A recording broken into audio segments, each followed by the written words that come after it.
Hello everyone, আসসালামু আলাইকুম। আমি ওজিফার রহমান, আপনাদের সবাইকে স্বাগত জানাচ্ছি আজকে নতুন লেকচার ভিডিওতে। তো এই এক্সাম্পলটা আমরা গত লেকচার ভিডিওতে দেখছি, তবে অনেকের রিকোয়েস্ট আসছে যে এখান থেকে আমরা কীভাবে মেমোরি অ্যাড্রেসটা বের করি সেটা মানে প্রতিটা স্টেপ দেখাতে। আজকে সেইটাই দেখাবো। তো প্রথমে এই প্রবলেমটা আরেকটা রিক্যাপ করে নিই। আমাদের প্রবলেম ছিল মেনলি এইটা যে আমাদের 64 কিলোবাইট সাইজের মেমোরি চিপ লাগবে, বাট আমাদের কাছে অ্যাভেলেবল ছিল 8 কিলোবাইট সাইজের মেমোরি। তো আমরা যদি 8টা 8 কিলোবাইট সাইজের মেমোরি নিই সেক্ষেত্রে হচ্ছে 64 কিলোবাইট আমরা পেয়ে যাচ্ছি, তাই না?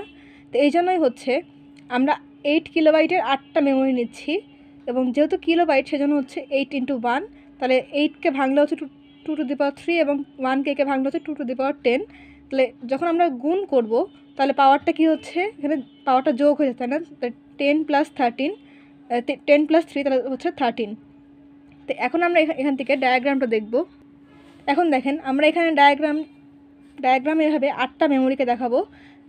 আমরা এখানে ডিকোডারটা কেন ইউজ করি মাল্টিপল মেমোরির ক্ষেত্রে? কারণ ডিকোডারের একাধিক আউটপুট লাইন থাকে, তাই না? কারণ আমরা দেখে আসি 3 to 8 line decoder, 4 to 16 line decoder, এরকম মানে এর ইনপুটের থেকে আউটপুট লাইনটা বেশি হওয়ার জন্য আমরা এখানে ন্যান্ড গেটের পরিবর্তে ডিকোডার ইউজ করে মাল্টিপল মেমোরিকে একসাথে কানেক্ট করার জন্য। তো দেখেন আমাদের এখানে 13 থেকে কেন কানেক্ট হলো। আমাদের মেমোরি অ্যাড্রেস পিন হচ্ছে 20টা, তাই না? A0 থেকে A19। আমাদের A0 থেকে A12 পর্যন্ত কিন্তু কানেক্টেড, আর A13 থেকে A19 পর্যন্ত আমাদের কানেক্টেড না। তো এই পিনগুলোকে তো আমরা এমনি এমনি রাখতে পারবো না, তো এগুলোকে আমাদের ডিকোডারের মাধ্যমে কানেক্ট করতে হবে। তো ডিকোডারের মাধ্যমে কানেক্ট করলে কি হয় দেখেন, আমাদের এই A13, A14, A15 এগুলো হচ্ছে ABC, এই তিনটার সাথে কানেক্ট হবে। A16 হচ্ছে G1 এর সাথে কানেক্ট হবে। আর যেহেতু বলছিলাম যে G2A আর G2B এই দুটা পিন যেখানে, সেটা হচ্ছে আমাদের অ্যাক্টিভ লো রাখতে হবে, এবার G1কে অবশ্যই অ্যাক্টিভ হাই রাখতে হবে, তাই না? যেহেতু G2A আর G2Bকে আমাদের অ্যাক্টিভ লো রাখতে হবে, সেক্ষেত্রে আমরা কী করতে পারি দেখেন, আমরা যে A17, A18, A19 এই তিনটা পিন আছে, এই তিনটা পিনকে হচ্ছে একটা ন্যান্ড গেট দিয়ে যদি পাঠাই সেক্ষেত্রে কী হচ্ছে, এখানে আমাদের এই পিনগুলোর ভ্যালু 1 থাকলেও ন্যান্ড করার জন্য এখানে আউটপুটটা 0 হয়ে যাচ্ছে, তাই না? তাহলে 0 মানে কি, এই পিনটা আমাদের কানেক্ট হলো বাট অ্যাক্টিভ লো হয়ে কানেক্ট হলো, এটা কোনো প্রভাব আমাদের আউটপুটে পড়বে না, বাট এই পিনটা আমরা কানেক্ট করতে পারছি। আর G2A-কে আমরা গ্রাউন্ড দিয়ে দিচ্ছি, সেক্ষেত্রে আমাদের এটাও ইনঅ্যাক্টিভ থাকবে, বাট এটা আমাদের কানেকশন হয়ে গেল। মানে আমাদের মূল কাজগুলোই হচ্ছে সবগুলো পিনকে কানেক্ট করা, বাট তাদের যেন কোনো রেজাল্টের এদিক সেদিক না হয় সেটাই হচ্ছে আমাদেরকে খেয়াল রাখতে হবে। তো এখন জাস্ট সিম্পল কাজ, আমাদের 0 থেকে 7 পর্যন্ত যেই আউটপুটগুলো সেগুলোকে আমাদের যে 8টা মেমোরি, সেই 8টা মেমোরির সাথে কানেক্ট করে দিতে হবে। তো এখন যদি এখানে কোশ্চেনে বলা থাকে যে এই যে মেমোরিগুলো সেটার অ্যাড্রেস স্পেস বের করতে, সেটা আমরা কীভাবে বের করবো দেখেন। ফার্স্টে হচ্ছে আমরা এরকম A19 থেকে A0 পর্যন্ত সব পিনগুলোকে নিয়ে নেব, মানে 20টা পিনকেই নিয়ে নেব। এবার হচ্ছে আমরা ভ্যালুগুলোকে বসাবো। ভ্যালুগুলো কীভাবে বসাবো দেখেন, আমরা ফার্স্টের 4টা ভ্যালু নেব, A19, A18, A17, A16, ঠিক আছে? এখন দেখেন এই যে A16, 17, 18, 19 এই 4টা পিনই কি এখানে 1 আকারে আছে না?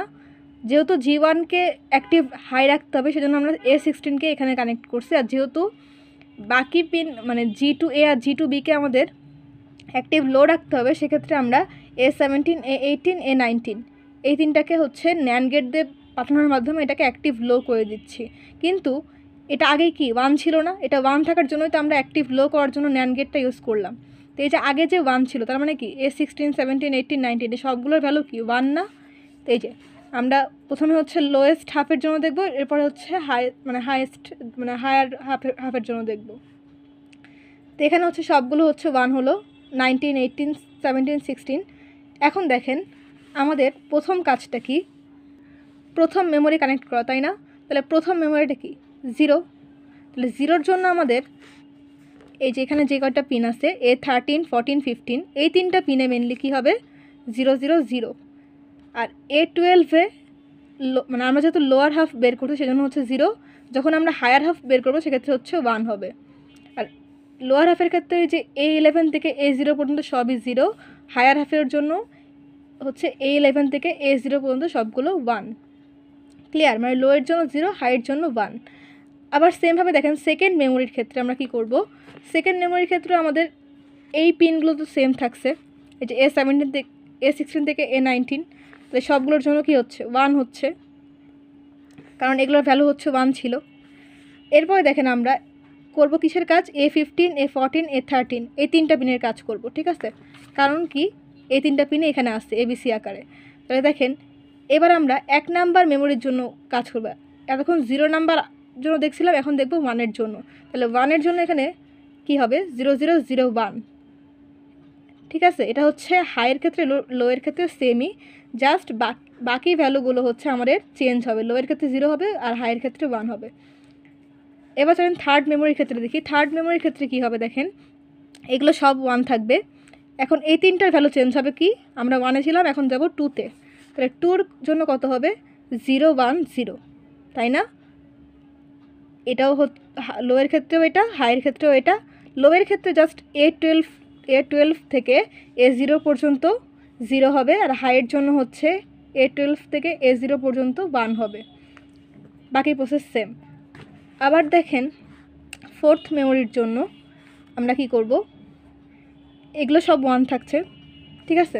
এই যেখানে এগুলো সব 1 থাকছে, আর এই 3টা পিন 13 14 15 এখন আমরা 3-র জন্য দেখব, তাই না। তাহলে 3-র বাইনারি হচ্ছে এটা 011, ওকে দিয়ে দিলাম। এটা লোয়ের জন্য এটা থাকবে, হাইয়ের জন্য এটা থাকবে। জাস্ট এখানে লোয়ার হাফের জন্য হচ্ছে A12 থেকে A0 পর্যন্ত 0 হবে, আর হায়ার হাফের জন্য হচ্ছে A12 থেকে A0 পর্যন্ত 1 হবে। ফিফথ মেমোরির জন্য চলেন দেখি কি হবে। এগুলো সেম সব 1 থাকবে, জাস্ট আমাদের এই 3টা চেঞ্জ হবে, ঠিক আছে। এই যে এই 3টা যেই ভ্যালু A13 14 15 এগুলো চেঞ্জ হবে, বাকি সবগুলোই সেম থাকবে। আর লোয়ের জন্য 0 আর হাইয়ের জন্য হাফ, এটুকু মনে রাখলে এনাফ। তাহলে আমরা এখন থার্ড ইয়ার জন্য দেখলাম, এখন দেখব 4-এর জন্য। তাহলে 4-এর জন্য এর বাইনারি হচ্ছে 100, লোয়ের জন্য এটা, হাইয়ের জন্য এটা, আর A12 থেকে A0 পর্যন্ত লোয়ের জন্য 0, আর A12 থেকে A0 পর্যন্ত হাইয়ের জন্য 1।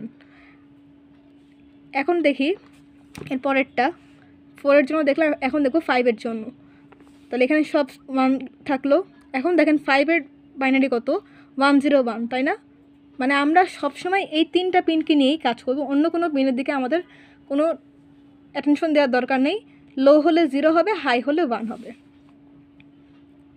আমরা 5-এর জন্য দিয়ে দিলাম, হাই আর লো একই থাকবে, এবং লোয়ের জন্য জাস্ট 0 বসবে সবগুলো, আর হাইয়ের জন্য সবগুলো 1 বসবে। এখন দেখি 6-এর জন্য সেমভাবে এই 3টা পিনের জন্যই চেঞ্জ হবে, বাকি সব সেম থাকবে, এখানে সব 1-1ই থাকবে। তাই 6-এর জন্য হচ্ছে এখানে 110, লোয়ের জন্য যেটা, হাইয়ের জন্য সেটা, জাস্ট চেঞ্জটা আসবে এখানে। A12 থেকে A0 পর্যন্ত হচ্ছে লোয়ের জন্য 0, আর A12 থেকে A0 পর্যন্ত হাইয়ের জন্য 1। লাস্ট মেমোরিটা মানে 7-এর জন্য 0 থেকে 7 মানে 8টা মেমোরি আমাদের কানেক্ট করা হয়ে গেল, এবং তাদের অ্যাড্রেস স্পেসটা আমরা বের করছি, তাই না। তো এই যে দেখেন, তাহলে আমাদের কি হলো, এখন 7-এর জন্য 7-এর বাইনারি 111। তাহলে এই যে এটা হচ্ছে হাইয়ের জন্য এবং লোয়ের জন্য থাকবে সেম, আর লোয়ের জন্য হচ্ছে A12 থেকে, এই যে A12 থেকে বাকি A0 পর্যন্ত সব 0, এবং হাইয়ের জন্য হচ্ছে A12 থেকে A0 পর্যন্ত সবগুলো 1। তো এইভাবে হচ্ছে আমরা একাধিক মেমোরির অ্যাড্রেস স্পেস বের করতে পারি। তাহলে দেখেন এখান থেকে আমরা এখন মেমোরি অ্যাড্রেসটা কীভাবে লিখতে পারি। আমরা জেনারেল মেমোরি অ্যাড্রেসটা কি, জেনারেলটা হচ্ছে 00000H থেকে হচ্ছে রেঞ্জটা FFFFF পর্যন্ত, তাই না। এটা হচ্ছে অরিজিনাল রেঞ্জ। তো এখন প্রতিটা মেমোরির জন্য আমাদেরকে এরকমভাবে অ্যাড্রেস স্পেসটা লিখতে হবে। কীভাবে লিখব, এই যে দেখেন আমরা এখানে যেগুলো বের করলাম, এই যে ফার্স্ট 4টা ডিজিট এটা কি হচ্ছে 1111, এগুলো মানে কি, এটা হচ্ছে F, তাই না। তাহলে এখানে আমরা ফার্স্ট মেমোরির জন্য লিখব হচ্ছে F। দেখেন এরপরে হচ্ছে 4টা 0 জন্য 0, আর বাকি সবগুলো 0-র জন্য তো আমাদের আলটিমেট রেজাল্টটা আরও 3টা 0 আসবে, ঠিক আছে। এখন হচ্ছে আমরা, এটা ছিল লোয়ার হাফ, এটা হচ্ছে লোয়ার হাফ। এখন আমরা হায়ার হাফটা কীভাবে বের করব, দেখেন হায়ার হাফ বের করার নিয়মটাও সেম। আমরা এখানে যেই 1গুলো সেটার জন্য কি পাচ্ছি F, এখানে আমাদের দেখেন A12 পর্যন্ত আমরা কাউন্ট করব, A15 থেকে A12 পর্যন্ত। তাহলে আমাদের এখানে রেজাল্টটা কী হচ্ছে দেখেন, 0001। তাহলে এটার রেজাল্টটা কি 1। তাহলে এফের পরে এখানে আসবে 1, বাকি সব দেখেন আমাদের 1, তাই না? এই যে A11 থেকে A0 পর্যন্ত সবই 1। তাহলে আমাদের এখানে এটার জন্য 3টা F আসবে। এই যে এটা হচ্ছে হায়ার হাফ,